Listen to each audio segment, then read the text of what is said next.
No one has Why a right did to a the student administration, visa. Mr. Rubio, why did the Privilege. administration need to use masked, armed, unidentified agents to whisk somebody off the street and deny her counsel for almost 24 hours after her Well, you'll arrest? have to ask the agencies that did that work. Well, I'm you not have- responsible for that. I'm responsible for but- revoking the visas of these people that come to tear Secretary this country Rubio, apart. I'm talking Never about should have this allowed 'em in. particular case where you revoked the student visa of a Turkish citizen who was a graduate student who wrote an op-ed that you didn't like, and suddenly you allowed for masked men to whisk her off the street. And you have multiple jobs. Apparently, you're the national security advisor as well. So don't tell me it's not your job who snatches her off the street. We don't do If the these snatching, are but I If can you want to see a masterclass in congressional cross-examination, you need to watch Representative Pramila Jayapal completely corner Secretary of State Marco Rubio. In a newly surfaced, fiery committee clash, Jayapal exposed the deeply chilling abuse of executive power, the Trump administration using its visa authority to effectively criminalize free speech on American soil. Jayapal brought the exact receipts on how Rubio's State Department revoked the student visa of a Tufts University graduate student, simply because she co-authored an opinion piece the administration didn't like. What followed was a terrifying display of authoritarian tactics, where masked armed unidentified agents snatched this student off the street and denied her legal counsel. Rubio tried every semantic dodge in the book, claiming student visas are a privilege and that snatching people isn't his department's job. But Jayapal completely shut him down, uttering the phrase that is now going viral, "Don't tell me it's not your job." Let's roll the tape.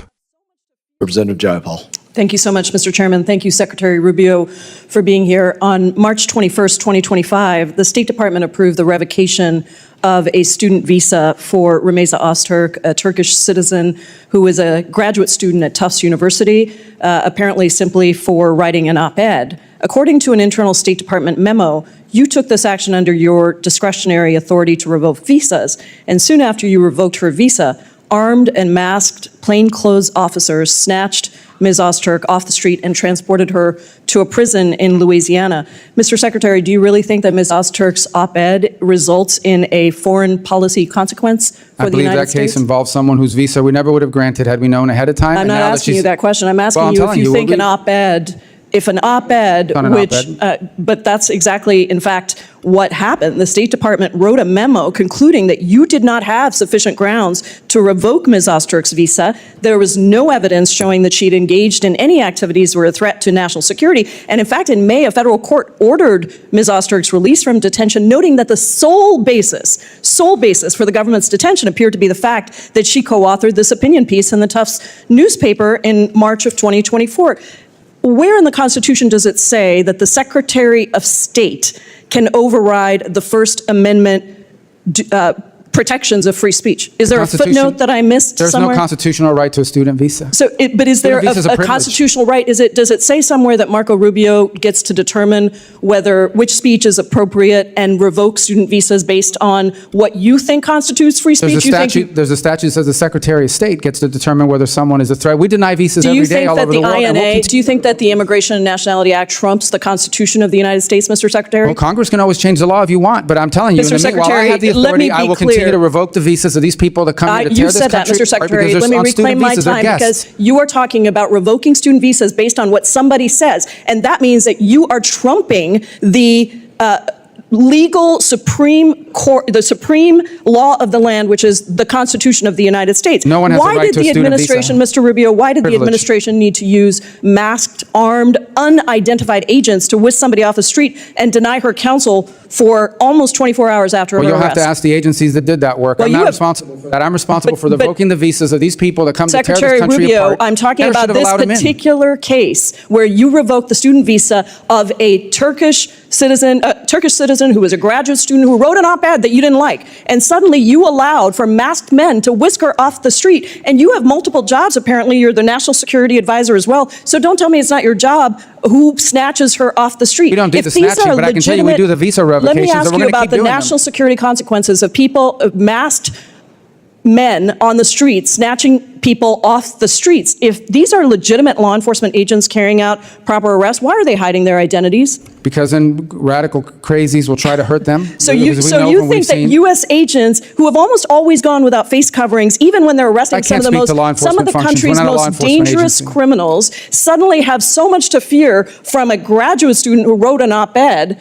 that they need to be masked? Is that that law accurate? student was a guest in the United States on a student visa. No one's entitled to a student visa. So you we deny revoked her visas every student day, visa and we will revoke and based continue on to an revoke op-ed, visas. which trumps the supreme law of the land, which is the Constitution. Someone's coming up here to stir up problems on our campus. We're going to revoke their visa. She didn't do any of that. She wrote an op-ed. She wrote an op-ed, and I'm talking to you about her particular case. Claims and your claims. Those are not the facts. You reclaiming my time. You revoked her student visa because she wrote an op-ed. And we'll do more. We're going to do more. I have another question for you. Would you revoke the visa of someone in the United States who published claims that, quote, Jews are an untrustworthy and dangerous group? Yes or no? We will revoke the visa of anyone who's in this country as a guest who's here to stir up trouble. Are you going to revoke the visa of somebody who made that? I mean, the case, I'll look at it. I'm looking to get crazy people out of our country. Actually, it's not just about revoking. You actually, Secretary Rubio, excuse me, reclaiming my time. Can you explain to me why the Trump administration granted refugee status to Charles Kleinhaus, the white Afrikaner who tweeted that exact statement that I just said? There's the case. That's not a visa. You who granted that person to enter the United States. That's someone that applied here through a totally different process. Secretary Rubio, visas are a privilege. Secretary we deny Rubio, them all the time, and we'll revoke them. Revoked a visa based on an op-ed, and then you allowed for masked men to snatch somebody off the street. Your time is expired. That's your claim. That's not accurate. Recognize ranking. The confrontation heated up instantly when Representative Jayapal laid out the terrifying timeline of what happened to Romeo Öztürk, a Turkish citizen and graduate student at Tufts University. Jayapal revealed that on March 21, 2025, the State Department approved the revocation of Öztürk's student visa under Rubio's discretionary authority. The supposed crime?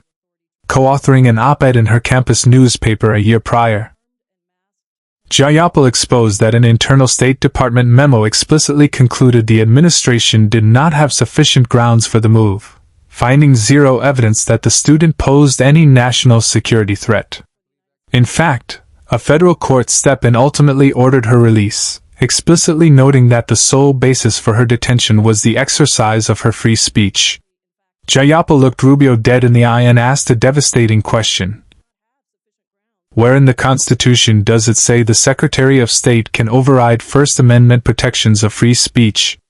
Is there a footnote that I missed? Rubio's defense was as chilling as it was revealing. He immediately shrugged off the constitutional violation, coldly stating, "There's no constitutional right to a student visa," and claiming a statutory right to determine who is a threat. When Jayapal pressed him on whether he believes immigration statutes trump the supreme law of the land, Rubio doubled down, threatening, "I will continue to revoke the visas of these people that come here to tear this country apart." But Jayapal refused to let him pivot to standard political talking points. She demanded to know why the administration felt the need to use masked, armed, unidentified agents to whisk a peaceful graduate student off the street and deny her access to a lawyer for 24 hours. Rubio tried to pass the buck, stating you'll have to ask the agencies that did that work. I'm not responsible for that. That's when Jayapal dropped the hammer.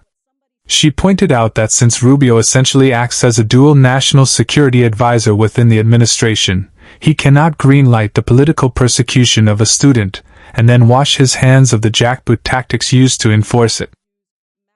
When Rubio weakly claimed his agents were masked because radical crazies will try to hurt them, Jayapal exposed the absurdity, noting that federal agents routinely arrest the country's most violent and dangerous criminals without covering their faces, yet suddenly need tactical masks to detain a graduate student over an opinion piece. To wrap up her time, Jayapal exposed the rank hypocrisy of the administration's visa policies. She pointed out that while they are weaponizing visa revocations against left-leaning student writers under the guise of national security, the Trump administration simultaneously granted refugee status to Charles Kleinhaus, a white Afrikaner who explicitly posted vile, unhinged statements on social media claiming that Jews are an untrustworthy and dangerous group. Rubio was left completely trapped by his own double standards, desperately muttering that it was a different process as the gavel came down. Representative Pramila Jayapal just exposed a terrifying reality: an administration that believes it can use federal law enforcement as a political weapon to bypass the United States Constitution. When a government thinks it can use masked men to snatch guests off our streets just for exercising free speech, it threatens the liberty of absolutely everyone living in this country. What do you think about Jayapal's fierce takedown of Marco Rubio? Was Rubio's defense of using masked agents to enforce a political visa revocation completely unacceptable? Or do you think the administration has the absolute right to deport any visa holder they choose? Let me know your thoughts in the comments down below. This is a chilling escalation of executive overreach that the corporate media is trying to bury. Help us sound the alarm by hitting that like button and sharing this video everywhere. Don't forget to subscribe and turn on notifications so you never miss our deep dive oversight coverage. Thank you for watching, and we'll see you on the next one.